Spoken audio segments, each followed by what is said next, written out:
Welcome to Tell Me Your Story, new paradigms for a new world where we're giving you choices and knowledge of those choices to help make your dreams come true.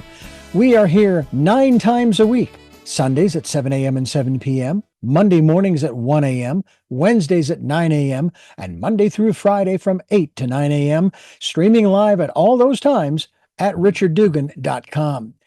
We are on SoundCloud, iTunes, TuneIn Radio, Spotify, Stitcher, Player FM, as well as YouTube, where you can watch these conversations.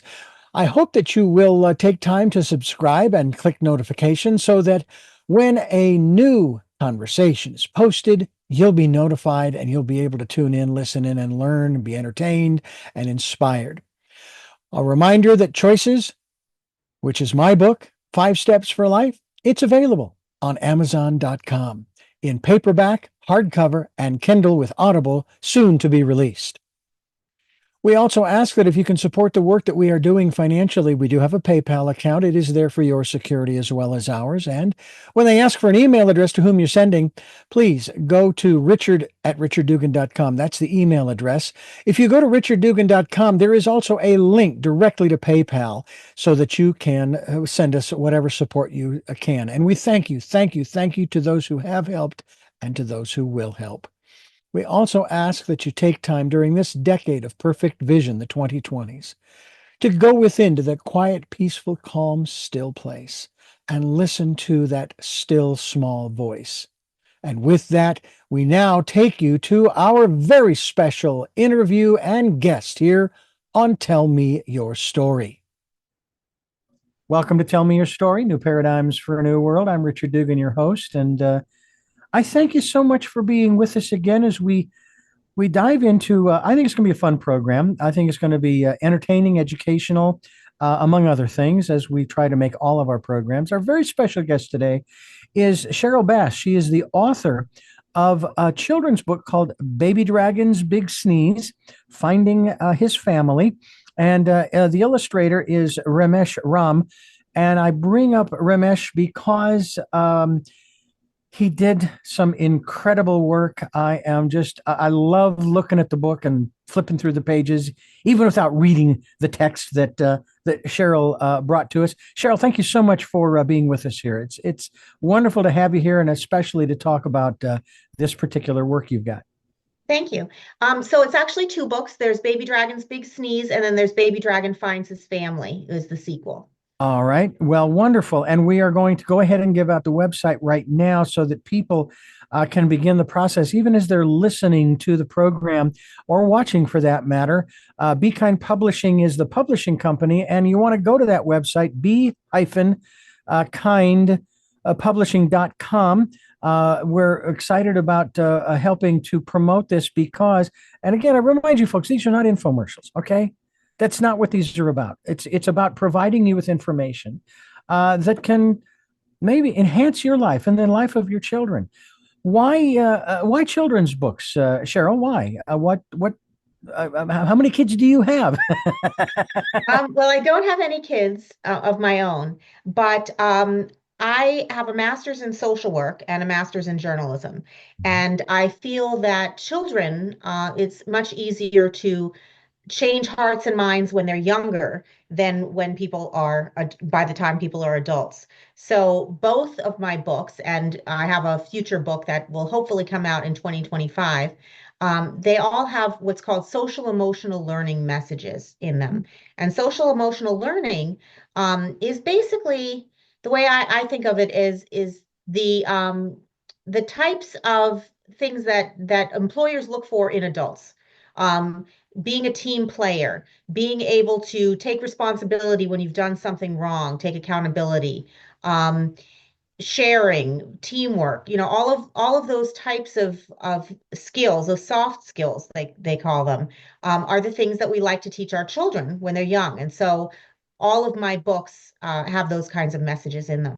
Now, are these your first 2, or what lineage do they bring to us as far as other works that you've done?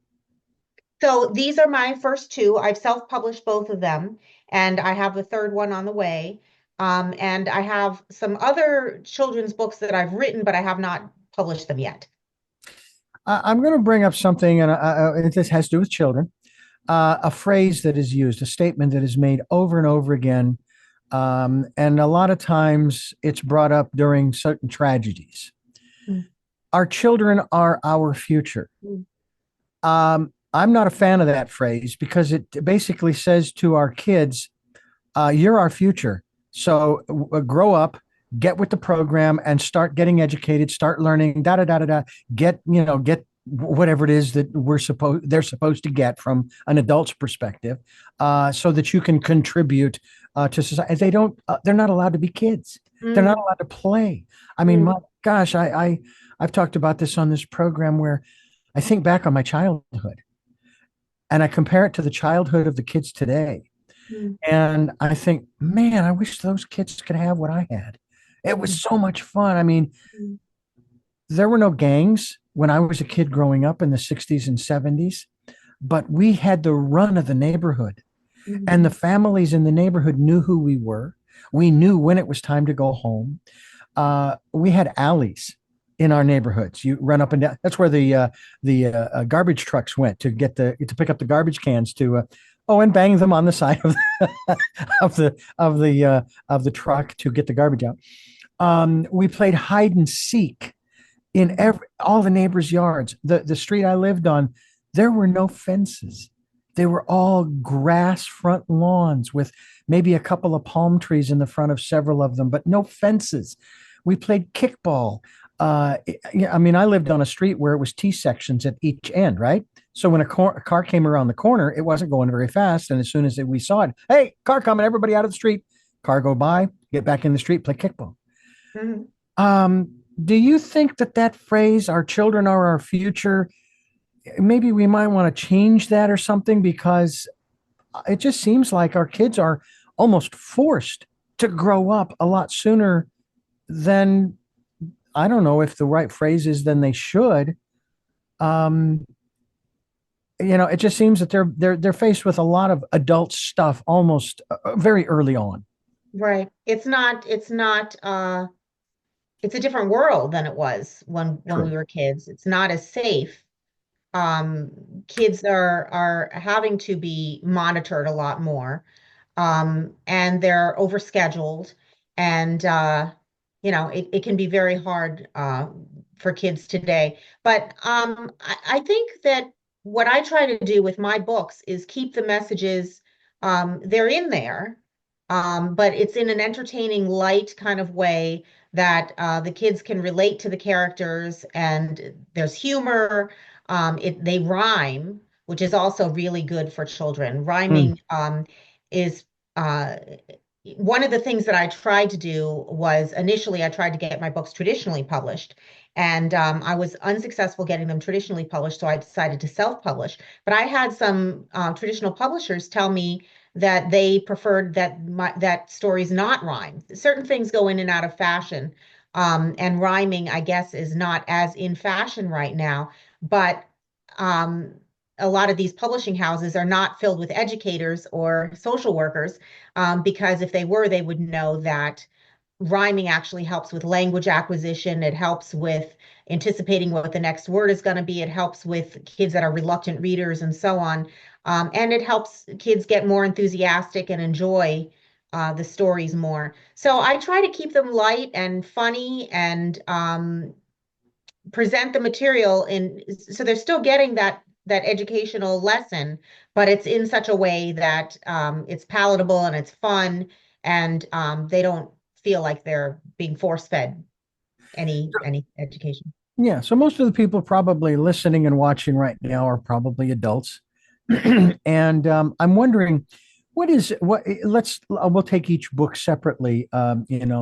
Big Dragon's finding his home, finding his family.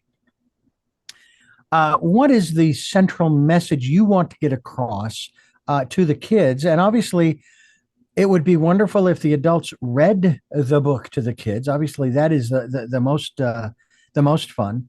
I produced an audiobook that was a children's book, and the woman, a grandmother, read the book and recorded it, and we put it together and everything. And it sounds like grandma reading to the kids, Mhm. which is so cool. But what's the central message that you want to get across? Well, the first book is Baby Dragon's Big Sneeze. Okay. And in Baby Dragon's Big Sneeze, the synopsis is basically a baby dragon is flying around, gets a cold and sneezes and accidentally burns down a village. And Oh. everybody's really mad at him. But a little girl decides to get his side of the story and finds out that he did not do this on purpose, that he has a cold. He didn't mean to. He doesn't have parents to help him. And so she gets the townspeople to help him get well, and in exchange, he helps them rebuild. So that's the first story. Mhm. So that's the reciprocity, the teamwork, the forgiveness, the accountability, because he apologizes and takes responsibility. It's got all of those kinds of messages in it.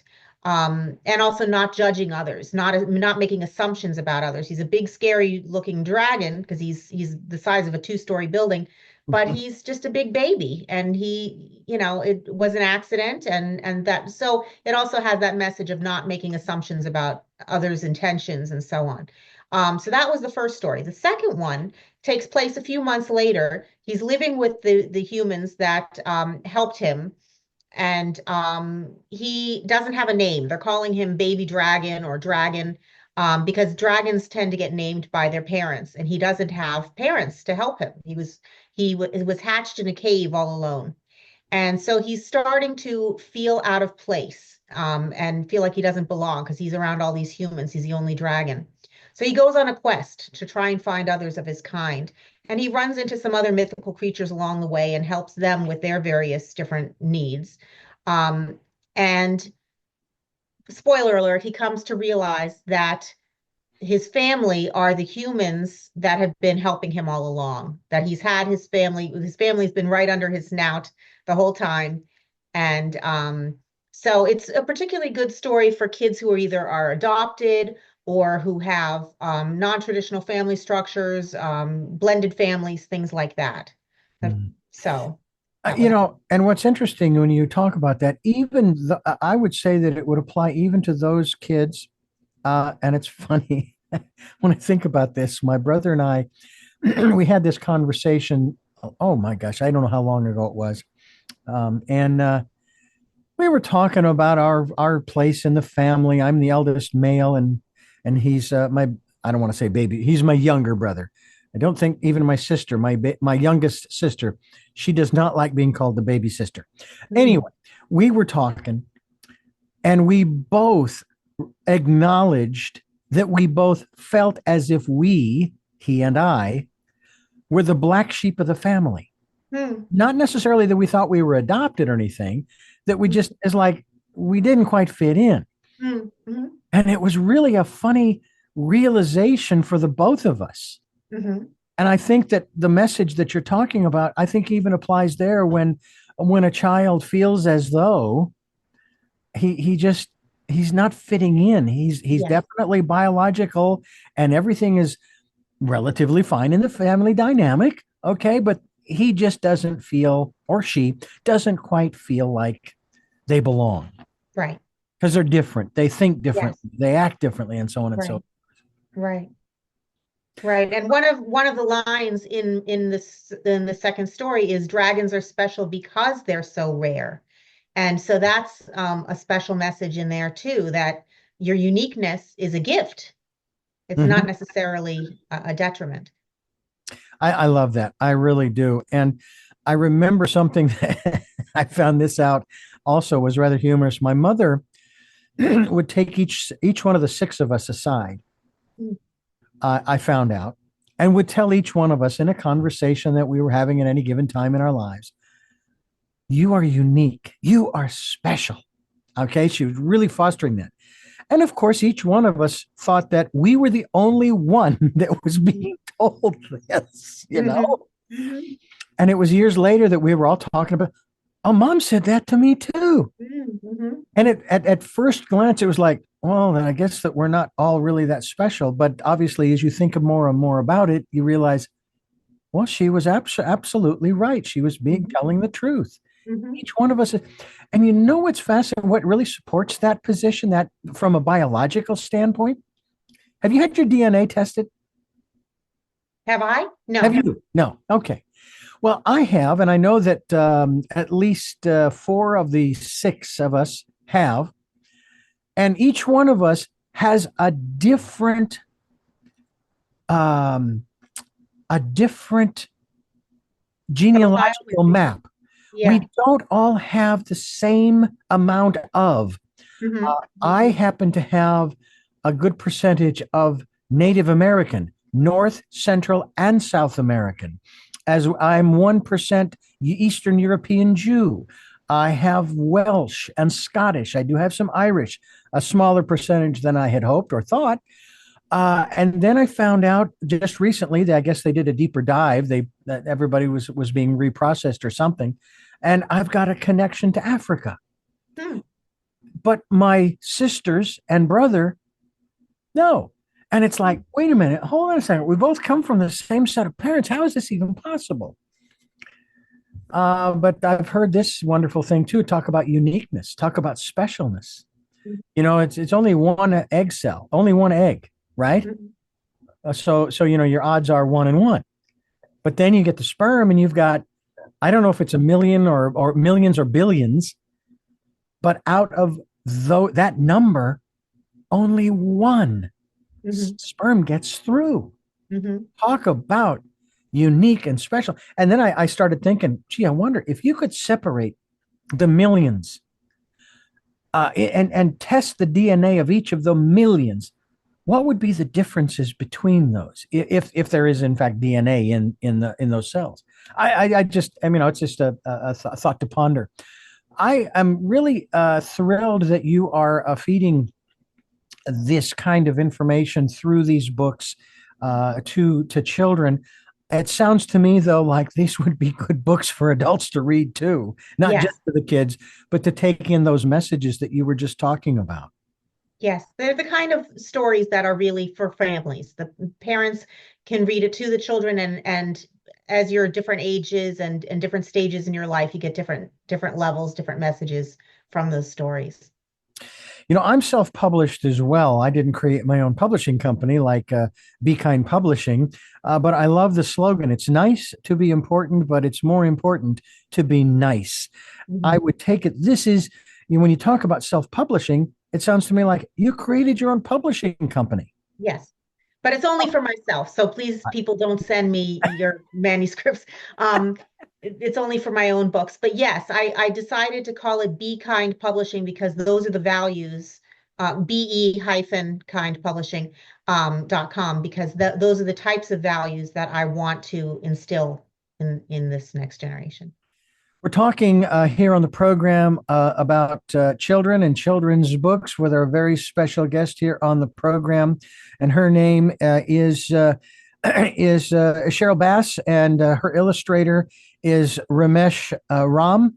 And you've got to get a copy of this book. I'm sure that they can go online to your publishing company, to Be Kind Publishing, which we will be linked to take a look at some of the drawings that he came up with. I just, I can't help it. I almost fall over head over heels over the fact that it looks, it's so colorful. It's bright and vibrant in that respect. It has a three-dimensional depth to it, which is really very cool. Matter of fact, I even have it up on my screen right now, looking at it, and and you talked about, dragons are unique. I mean, there are those who still believe, though I don't know if there's been any evidence found yet of the actual existence of dragons, these flying um, lizards. I Right, don't, right, right. or dinosaurs. Mhm.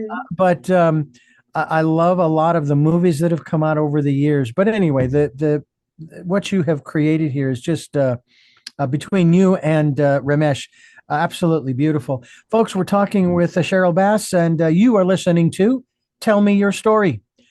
I'm Richard Dugan, your host, and Sheryl Bass is my guest, and she has a couple of wonderful books that I think it would behoove you and your family, especially for the holidays.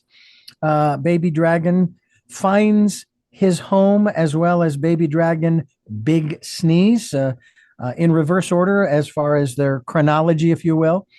Right. And Baby Dragon finds his family, and Baby Dragon's Big Sneeze is the first one. is the first one, right? So we encourage you to go to Be Kind Publishing. Be-kindpublishing.com is the website we will be linked to as well. So we hope that you will take an opportunity to check it out. I think that we can. I know that there were books that my parents read to us, children's stories, nursery rhymes. I'm curious what your thought is in that regard, nursery rhymes in particular, because I know that when you start researching some of the history of some of the children's stories that you and I maybe were read, you start wondering why did they tell us or read that story to us? Or there's a little song Yeah. that you hear, ring around the rosy, Yeah. pocket full of posy, ashes, ashes, we all fall down. Oh, that's such a cute little song. Mhm. Yeah, but do you know where it comes from? Right. Black Plague. And yeah, and it's like, why did we make that into a children's song? Right, right. Well, a long time ago, a lot of the Grimm's fairy tales and things like that were designed to keep children safe. So if you tell them about, there's a wolf in the forest, and you have to watch out for him or he'll eat you, that was important. People, parents would have like 12 kids and six of them would die of various different things. You had to, part of keeping your kids alive was telling them these kinds of things so that they knew to keep themselves safe in an unsafe world. So that was the original. And then Mother Goose came along and sort of softened some of these stories and changed the endings. But originally they were pretty terrible, pretty scary for kids. So, but that's not where my stories are. Now, if I may ask, how long has your book been out? So my first book, Baby Dragon's Big Sneeze, has been out since October of 2022, and Baby Dragon Finds His Family came out in October of 2023. And what has been the response to start with by the adults who have read the book? They love both books. So Baby Dragon's Big Sneeze, also both of them I wanted to mention, besides being available on be-kindpublishing.com, they're available on amazon.com, walmart.com, target.com, barnesandnoble.com. Online where books are sold, you can find both of these books. But they've been very well received. The first book got 11 international book awards. And the second book has gotten 7 international book awards so far. The first one hit the bestseller status 7 times, and the second one got bestseller status twice. Well, So congratulations. thank you. And the first one has about almost 300 reviews on Amazon and has a 4.8 out of 5-star average. And the second book has about over 150 reviews and has a 4.9 out of 5-star average. So they've Hmm. both been extremely well received, and I feel very, very blessed about that. Well, that is very cool. As I mentioned, I'm self-published. However, I didn't create my own publishing company. But I have to say that once I got through the process, finished it, it was published, it's available on Amazon. I'm going, oh man, that's cool. And then I ordered one for myself, got the author's price and that kind of thing. And I got the hardcover. I decided I was going to have a hardcover for myself. And it was like, wow, this is cool. You know, what was your reaction when you got that first box of books that said, ah, "I'm," as Steve Martin said in the movie The Jerk, "I'm somebody now." Right. Right.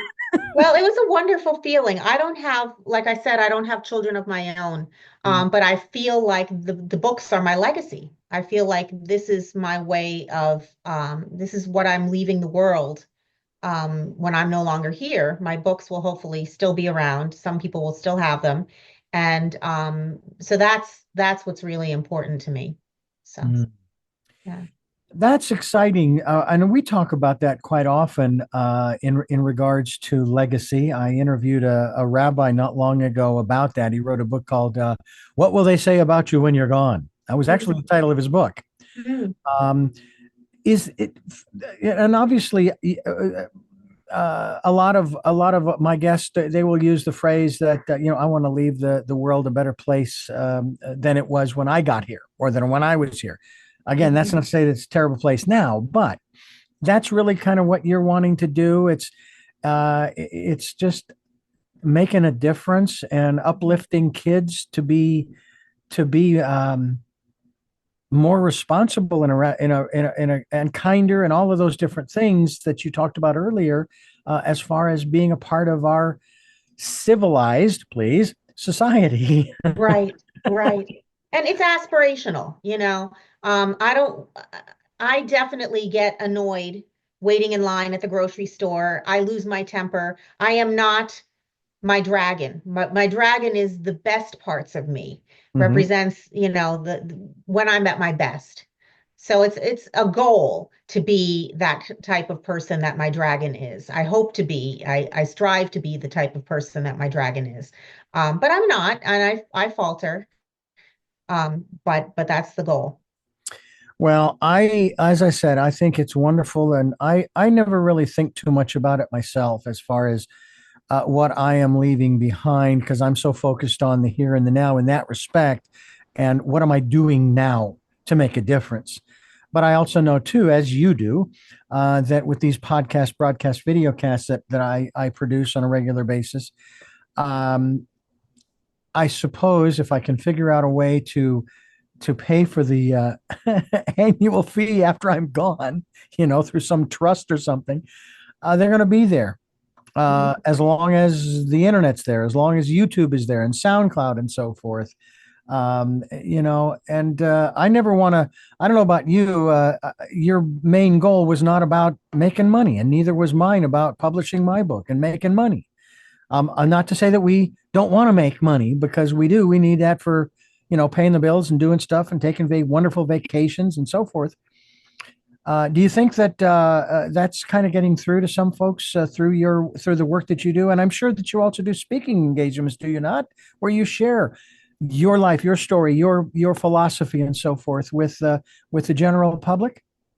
Right. Well, I do definitely do a lot of podcast interviews. I do PR for a living. So I promote myself the way I promote other clients. And so I promoted myself to quite a few podcasts.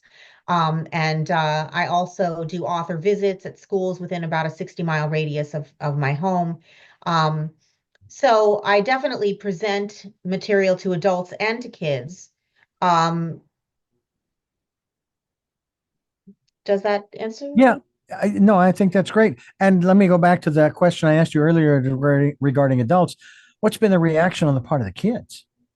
The kids love it. The kids love it. So on the Amazon page, there's some pictures of kids holding the book, and there's some of the reviews have talked about how kids have asked to be read the story nightly. So both stories nightly. So that's been very exciting, and that's been what's also propelled me to want to write a third one and continue with this as a series. We're talking with Sheryl Bass, and we're talking about Big Dragon, the Big Dragon series. And I will venture that there are going to be more sequels to Big Dragon, Big Sneeze, along Baby with Dragon's Big Sneeze. Baby, I beg your pardon, Baby Dragon, Big Sneeze. And And Baby Baby Dragon Dragon finds his family. finds his family. And I'm sure you've got some more. As you said, you have a third book coming. Yes, Can you talk about that, or you want to keep that under wraps right I now? want to keep that one under wraps if that's You okay. you got it. And we are going to continue here with Sheryl Bass here on Tell Me Your Story. I'm Richard Dugan, your host, and it is a pleasure to have Sheryl Bass with us here on the program, talking about Baby Dragon, along with the two books, Baby Dragon, Big Sneeze, Baby Dragon Finds His Family, and a third book, which is probably, we're not going to be told here on this program if it's part of the sequel or not, but she has a third one coming. So continue to check out bekindpublishing.com. That's be-kindpublishing.com. We will be linked to that. I want to talk to you about a couple of the focal points of the work that you do through the writing, through the stories that you tell. Talk to us about the power of kindness. Tell us Hmm. about your thoughts in that regard, because we've heard uh, this phrase, act of kindness. And a lot of times, the best kind of act of kindness is that which is maybe anonymous, or maybe the kind that, even from the movie, God, I loved the movie Pay It Forward. Oh, man. Mhm. But that whole concept, too, being kind and paying it forward, and those particular aspects, why do you see it as a power, if you will? Hmm. Hmm. Well, the dragon, especially in the second story, well, the people in the first story are very kind to him, and he's kind back. And then in the second story, he helps um, these other mythical creatures at what could be considerable cost to himself. He's losing the light. He's on this trip trying to find other creatures of his own kind, and he's taking the time. It's sort of a self-sacrifice, taking time to help these other creatures, but he's rewarded in the end for doing this, for taking the time to help others. And I think that is um, one of our greatest purposes for being here on this planet is to love and be loved and to give to others. And um, so.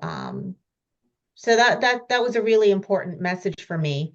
Um, and I chose to self-publish these books because um, I had mentioned that I tried to traditionally publish them and it wasn't successful. It's a tough market with picture books in particular. So for example, let's say a publishing house has maybe 10 spots for picture. I'm just making up a number, 10 Mhm. spots for picture books in a year. Um, and there's people like, famous people like Jimmy Fallon and all the late night hosts and people like that publish, and they have the name recognition. So Yeah. their books end up getting traditionally published. Ironically, they're the ones that can afford to self-publish, but they're the ones that get traditionally published. And then people like myself who and you who self-publish, well, me personally, you have name recognition because of your podcast, but I didn't. And so, but the self-publishing actually ended up becoming really a godsend for several reasons. Um, One of the things that made me want to self-publish was I had tried traditionally publishing, and if I had been traditionally published, it would have taken up to 5 years from the time that someone would have said, "Oh, we like your story," to the time they published it. And when I decided to finally go the self-publishing route, my father was very ill. And so I wanted to get the book published before he passed away. I wanted him to be able to hold it in his hands. And he passed away in on September 4th, 2022. My first book, Baby Dragon's Big Sneeze, was published October 19th, 2022. So he missed the publication date by maybe 3 weeks. He was able to see the illustrations in black and white. He didn't get to see them in color, but there's no way he would have seen any of that process if I had done the traditional route. Plus, you mentioned Remesh Ram and really liking his illustrations. I have a lot more creative control self-publishing than I would have if I had traditionally published. I got to pick my own illustrator. I worked with, self-publishing is a little bit of a misnomer. Um, I thought when I began this journey that I was going to be alone in a room with a book called Self-Publishing for Dummies or similar, and I would have to, figure it out all on my own. But there are people to help you. There are all kinds of Facebook groups for self-publishing and things like that. And I found a woman named April Cox, and she has a company called Self-Publishing Made Simple. And she walks you through the whole process. And I would get on these Zoom calls with her, and she would help me file with the Library of Congress, so that I could get it copyrighted. She helped me get the ISBN code, the US, it looks like a USB code type symbol on the back of the Hmm. book. Yeah. She helped me with all of those types of things that I had no idea how to do. Um, and so I had help in that regard. And she also had vendors that she worked with. And so she was able to help me find my illustrator. She had 12 illustrators she worked with, and she showed me all of their websites. I looked at all of the websites and I limited it down to my top four. Then she said, okay, have those top four, have them all draw the same scene in black and white from your book so that you're comparing apples to apples. So I had them draw all the same scene. And then she said, and then I limited it down to my top two from there. And then I used my friends and family as a focus group, especially those with kids. And they said, which of these dragons, which I said, which is cuter, which dragon do you like better and why?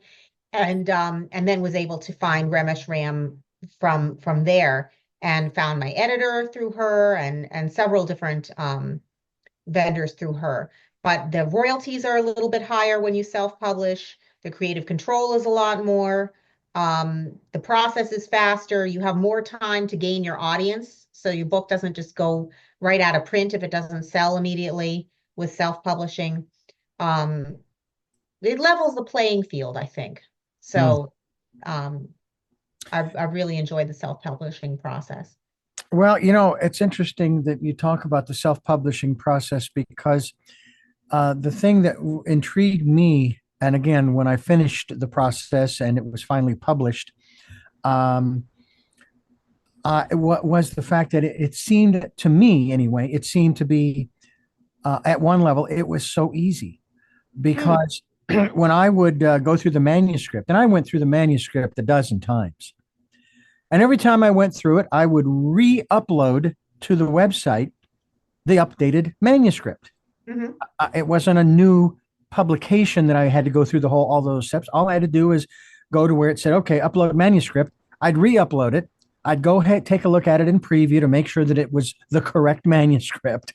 Right. And then I would hit publish again so that when it was then, once it was approved by their internal scanning, whatever it was, their algorithm, that would be the version that the person would buy. If I did it on a Monday, they approved it on a Tuesday, and they bought it on a Wednesday. The Wednesday edition was going to be the latest version. Then I go through it again. Oh, I found something else. Da, da, da, da, da. As a matter of fact, I remember I have a PR firm that is assisting me in getting interviews and so forth for my book. And one of the first things that I was told, and maybe you got this information or this counsel, if you will, from the people that you surrounded yourself with, and that was that you probably still find little things that you wish you could change, right?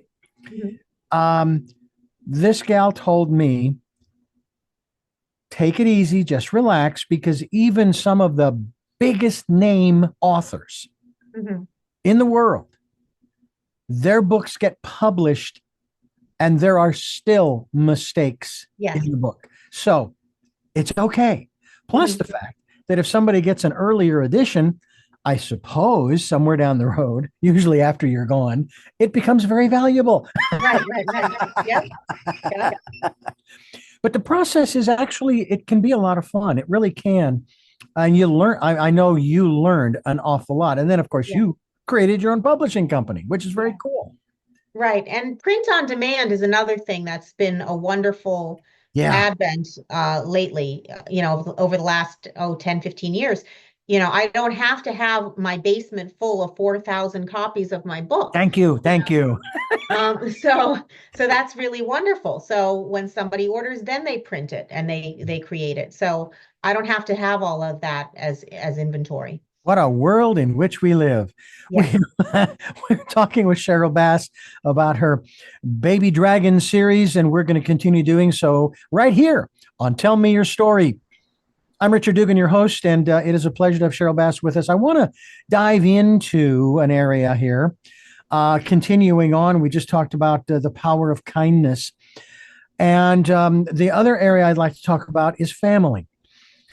And today in the 21st century, here in the 2020s, which, by the way, happens to be the decade of perfect vision, we promote asking people to participate in the decade of perfect vision by spending time going within to that quiet, peaceful, calm, still place and listening to that still small voice, that guidance, that gut feeling, if you want to call it. We'll get into that later, but I want to ask you the definition of family. Has it really changed over the decades, or is the definition still the same? It's just shall we say, the pieces, the parts of the family have changed over the decades. but family is still family. Hmm. I think it depends who you ask on how you want to define your terms. Yeah. But I do think that community is definitely important. And it's interesting we're talking about this now. I don't know when this is going to air, we're coming up on Thanksgiving and Friendsgiving, which is Hmm. a new Advent. Friendsgiving has come up over the last, I don't know, 10 years or so. It's a new concept where people will have a Thanksgiving meal with their friends Hmm. and that your friends are your chosen family. Mm. And I like that because not everybody necessarily has biological family who is kind or supportive of them. So as we enter this time of year, sometimes it can be difficult for some people who either their family has passed away or their family of origin is not kind or supportive. Um, that they can find community elsewhere. And that was part of the message of my second book, Baby Dragon Finds His Family. He does not find his parents. He does not find dragons that look like him in that story. And I did that on purpose. I wanted him to realize that his family was there all along, was the people that had been basically raising him Hmm. since he had his first cold and took care of him. Yeah, I know that there are a lot of different dynamics going on. And by the way, as far as when people will be hearing this for the very first time, absolutely correct. We are talking to you as we are conversing now on Thanksgiving morning. So people are hearing this as well as being available in the podcast and video cast that is available anytime.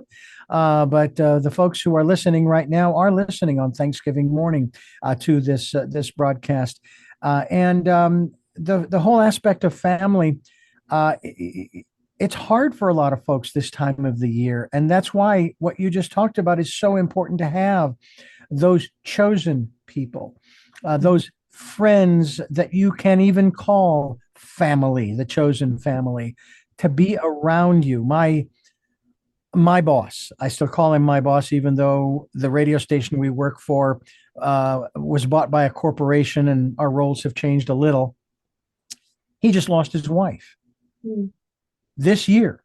mm, And fortunately, he has got a network of people around him who are almost hovering to make sure that he does not get lost, if you will, to the extent that one of his close friends has invited him, he has accepted a trip for Christmas to England.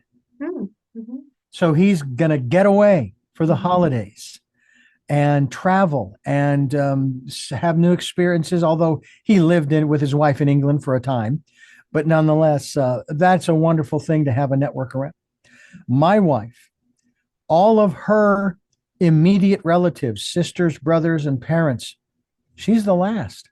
mm, mhm, So it's sad for her, and I do my best to.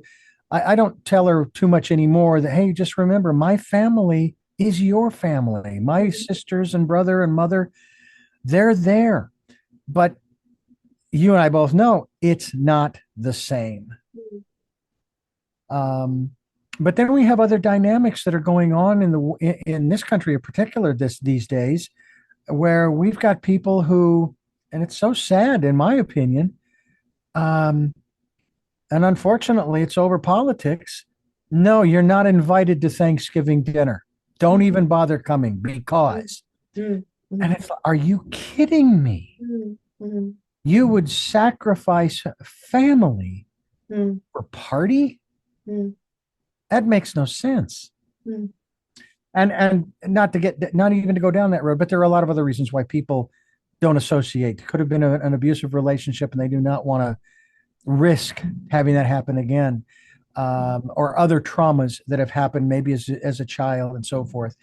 Do you see yourself writing anything down the road that might deal with those kinds of dynamics, and not necessarily those specifics, but just hey, I had a real traumatic childhood, and um, it's really hard for me to associate with family and friends or relatives and so forth because of those experiences, and maybe sharing ways in which, even as a child, we can we can work through those, maybe messages like, hey, it's not your fault. Okay. Mm, You were a child, they were an adult. Okay. mhm, You're not to blame. Okay. mhm, And so on and so forth. Or maybe they were involved in one of those sad incidents that we've, read about or heard about on the news, in schools. Again, it's not your fault. That's why I have a real hard time with some of these television programs where you hear these sayings by the protagonist. Well, if you don't do so and so and this and such, then this person's blood will be on your hands. And I'm sitting here going, no, it won't. You're the one, you're the perpetrator of these crimes. It's all on you. It's not on mhm, them just because they didn't do what you wanted to. mhm. But what about sharing those kinds of messages to help kids get through some of these things? Hmm. Well, interestingly, I had said before that I do PR, public Mhm. relations, and some of who I represent are other authors. And I recently represented some co-authors of a book called Fighting for Your Marriage. And they are social workers, practicing social workers at University of Denver. And this is their fourth edition of this book. And they talk about that. And one of the things that they talked about were political differences and how to keep that from affecting a marriage, but also how to keep that from affecting Thanksgiving dinner. And you're suddenly with other people, your extended family members that may not share your same beliefs and so on. So they really deal with that a lot in their latest edition of Fighting for Your Marriage. I have a master's degree in social work. I haven't practiced social work in about 20 years. I use it with in terms of my social emotional learning messages that I provide for in my children's books. I don't know that I would do a self-help book at this point in my life. Mhm. I might try to do a novel at some point if I feel really ambitious. I might work on a novel at some point, but the self-help books I think I'll leave to people like the authors of Fighting for Your Marriage, which Mm. is definitely a great book that's available on Amazon right Do now. you think that you would ever incorporate that kind of a message into a children's book, or do you think maybe it's maybe not quite appropriate for children? They need to maybe get into their teens and before introduced to stuff like that. Yeah, I think I would wait until they're a little older Mm. to deal with the whole issue of parents possibly being the second message which you mentioned about parents that are possibly toxic or I wouldn't want to introduce that into a children's book. No, I understand. I do. Experience the magic of these stories through the imaginative rhymes of Cheryl Bass, who is our guest here on the program, and the vibrant illustrations. Oh my God, I love them, of Remesh Ram. And you can take your children on an adventure where love, friendship, and self-discovery shine, as we do here on Tell Me Your Story. I'm Richard Dugan, and we're talking with Cheryl Bass, and we're talking about her book series, or children's book series. That's what I'm calling it anyway. Baby Dragon, with the first book, Big Sneeze, the second book, Finding His Family. I want to talk about something else that we've sort of kind of touched upon, and I think this is very important, especially. I think this is a message definitely for kids as well as adults, and that is this aspect of the importance of belonging. Uh, from your perspective, first of all, why is it so important to have that sense of belonging? Hmm. Well, Abraham Maslow talked about a hierarchy of needs, Maslow's hierarchy of needs. Mhm, And it's like a pyramid. You've mhm, got the bottom needs being things like food, shelter, clothing. And once those things are met, all mammals really, dogs have this, cats have, most creatures have this, where they want to have a sense of belonging, a sense of community with others of their own kind. And that's why I wanted to have the dragon experience that in the second story. But it's a balance because you want to belong. You want to, and teenagers experience this a lot. you want to have a sense of belonging to your peer group, to others of your kind, but you also want to feel unique at the same time. So it's a balancing act. You want to be unique, but yet you also want to be accepted. So both needs, I think, are really important to make sure that you have them met. What about the aspect of self-acceptance? Because there is, and this boggles my mind here in this age, where you have what is called bullying, social media Mhm, bullying, and so forth. mhm, mhm, And I have a solution. And my God, it is so simple. It's just, it's unbelievable how simple the solution is. Turn it off, mhm, delete it, mhm, remove your profile, get rid of it. It's mhm, not that important. mhm, But we've all been told how important it is to have social media presence. Yes, mhm, I have a Facebook account. Yes, I have a Twitter. Elon, mhm, change it back. Twitter account. I do have an Instagram account. I don't spend a lot of time there. I mhm, mostly post my programs, the podcasts, to mhm, Facebook and Twitter. mhm. But talk to us a little bit about the aspect of a child, and we're not talking about a selfish aspect to this. We're just talking about a perspective where the child recognizes that because, if I could be so simplistic, because they're a human, they're a member of the human race, they do belong. And then there are other categories we could throw in there too. Mhm. What about, Well, social media, I mean, that's parents have to decide how young they want their children to be involved with social media. My books are designed for kids ages 3 to 7 or 8, and I don't know that that necessarily is an age where they would be on social media or should be on social media. That's up for debate. Um, but I think that kids want to belong, and I think that social media is one way that they can do that. Now, you can turn it off, but that doesn't mean that other people in your peer group are turning it off. So you right. can be turning it off, but they could still be saying terrible things about you behind your back, and it's published.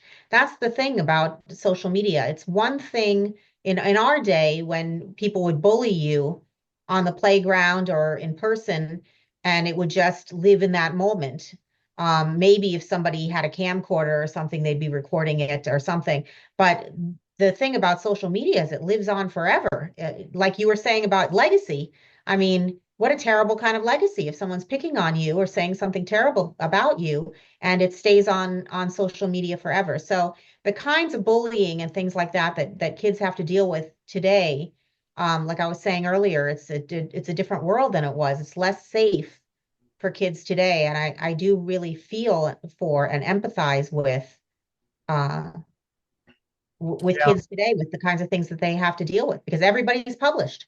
That's Yeah. when you post Oh, something on Facebook, your oh, opinion, your yeah. food that you ate, or just something simple. You're everyone's a published author, basically. They've published their point of view to Yeah. all of these other people. So Yeah, and it's what's interesting is once it's published, it can't be taken down because yeah, it's there until the internet dies, right, right. until somebody kills the internet, as the phrase goes. Hmm. Hmm. I want to ask you about another area aside from your children's books, which again we applaud and we want people to go to Be Kind Publishing, be-kindpublishing.com, which we will be linked to on the podcast and video cast. But you are also, if I'm gathering from what I'm reading here, you're an avid animal lover, correct? Oh yes. Hmm. And you have a couple of essays that were published in a couple of books. One specifically, apparently, well, I don't know if it was specifically about Chihuahuas, but it was in a book called Lost Souls Found, Hmm. inspiring stories about Chihuahuas. And by Yes. the way, I almost mispronounced that, kind of like Les Nessman from WKRP, um, where he mispronounced Chichi Rodriguez. That was how he pronounced Chai Chai Rodriguez is how he pronounced it. Anyway, so that one, and then you have another essay or two in Second Chance Dogs, true stories Mhm. of dogs we rescue and the dogs who rescue us. Yes. Speak to us about your experiences with animals and why you have such a big and warm heart for them. Hmm. Well, it was one essay that was published in both of those anthologies, called "Working Like a Dog," and it had to do with a dog that I had, that has since passed away in 2016, and she was a Chihuahua mix, and she starred in Boulder Dinner Theater's production of Wizard of Oz. She starred as Toto, and she did about 7 shows a week for 5 months. And it was my experience being a stage mom to a dog, since I don't have kids of my own. So, um, and she got paid, $40 a show, and she got prime rib. Since it was dinner theater, she got paid in prime rib, and her mom got paid in uh, in actual money. And she would sign autographs at the end of every performance. I would carry an ink pad, and she was in the playbill, and I would put her paw on the ink pad, and she would sign autographs at the end of every performance. And it was just such a wonderful thing to see the looks on people's faces, and the joy that she would bring them. And the thing about animals that is so wonderful to me is they are guileless. There's no phoniness, there's no pretension. They are who they are. They're real. And it's all just, especially dogs in particular, I have a real soft spot in my heart for, possibly because I'm a little bit allergic to cats, so I haven't grown up with cats. Um, but but animals in general, they're just all about love and acceptance and warmth and all of the best kind of characteristics that we try to teach our children about, the camaraderie and the teamwork and the forgiveness and whatever are exemplified in animals, particularly dogs, I believe. Hmm. You know, you brought back to mind the passing of my dear sweet Makushla. She was a beautiful, white-haired, pink-nosed, we think mixed Siberian Husky and Shepherd. And after her passing, we spent 14 months caring for her with diapers and pee pads and all of that because her hind legs went out. So we Mm. just cared for her. Anyway, following her passing, literally moments, we took both black and white paint. And with one paw, we put black paint on the paw, and then we pressed it onto white cards, white index cards are a little larger. And then with the white paint on another paw, I had these big mat boards, black mat boards, and I put her paw print all over it. And then I had a picture of her printed up to put right in the center to remember her by. I still have it in my studio. Mhm. And oh, she's such a sweet, sweet girl. Mhm. And so you brought that back to mind. She actually, we let her go in October. Oh, maybe it was 4 or 5 years ago. Mhm. But I've been told by a reliable source, one of my guests who communicates with them on either side of the veil, that Mhm. she is constantly with me over my right shoulder. So I'm always looking. Mhm. Good. Good. It's a beautiful thing. We're talking with Sheryl Basson of the work that she does, and we're going to continue here on Tell Me Your Story. I'm Richard Dugan, your host, and we're talking with Sheryl Bass here on the program today. Sheryl, one final area I want to touch upon because this is an area where you also have a master's degree. Boy, to me, you went all out. I mean, the only thing you don't have is a PhD, or do you have a PhD in No, something? no PhD. Are you going to go for a PhD? No, I don't think so. You're good enough with the But I master's. am an academia nut. I do love academia. There you go. Well, I want to ask you about one of your other master's degrees. I want to ask you about the state of journalism today as Mm. compared to maybe 20, 30, 40, 50, 60, 70, 80. We could go back as far as we can years ago because we just watched a movie having to do with the 2004 election and CBS's attempt to get to the bottom of a story regarding George Bush Jr. and his National Guard service and whether he completed it and so forth. But the whole story got bogged down in some paperwork that was in question, whether it was really real or was it fake or this and that and the other thing. So the whole story was just actually, and it was a disaster because the gal who headed up the investigation or the research, the reporter, she ended up getting fired. The other people ended up having to forced to resign. Dan Rather ended his career, on and on and on. And now today, the phrase that you hear pretty regularly is fake news. Doesn't matter whether it's television or radio or TV or newspapers or magazines. If you don't agree with it, it's fake.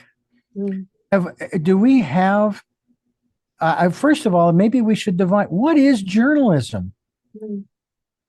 Well, it's a scary time because like I said, with social media and bullying, everybody's published. Anytime you post a picture of what you had for dinner on Facebook, you're publishing that. So everybody's an amateur journalist. Everybody's, and with AI and things like that, deep fakes are so possible, and it's really scary. You can make somebody look like they're saying something that they never said. And that they have a position that they never took. So that can be very scary. Also, as I'm sure you know from your own radio experience, there's fewer and fewer media outlets that are getting bought up by bigger and bigger interests. And so you have to, a lot of times, the journalists have to be careful what they say because the advertisers, it used to be that there was this line, the red line between the advertising department and the editorial department, the editorial being what is written about in regular straight news stories. But it's getting harder and harder to be able to say, to talk about certain topics in news because of the advertising dollars. That was ultimately part of the reason I decided to leave journalism and went into public relations instead. Public relations is, in a sense, journalism, because you're still writing stories, you're writing press releases, you're writing media alerts and so on. You're still writing, but a journalist is telling all different sides of a story, whereas a public relations person is telling how great their client is. So it's still storytelling, but it's from one point of view. And because journalism is unfortunately dying, more and more newspapers are going out of business every day, and TV stations and things like that. We're getting more and more streaming and less cable. That's part of what led to that decision for me to go into PR. Yeah. But it is very scary. People have to be very vigilant, and it's going to be harder and harder to tell what isn't real. Yeah. I mean, we have seen even during this last election cycle, little pieces that pop up by different candidates who say something, and it's like they never said that. That is not their position. And it's like, okay, I'm hoping other people recognize that they never said that. This was manufactured, and of course with AI. By the way, I'm not a real fan of AI for this very reason. Not for what you've just described, but for this reason. And the reason is, I have sufficient creativity within my being. I do not need an outside source. However, if I have a query, hey, Sheryl, can I ask you a question about, da-da-da-da-da-da-da-da? I'll get your input and see what you think about it from your experience, especially as a journalist.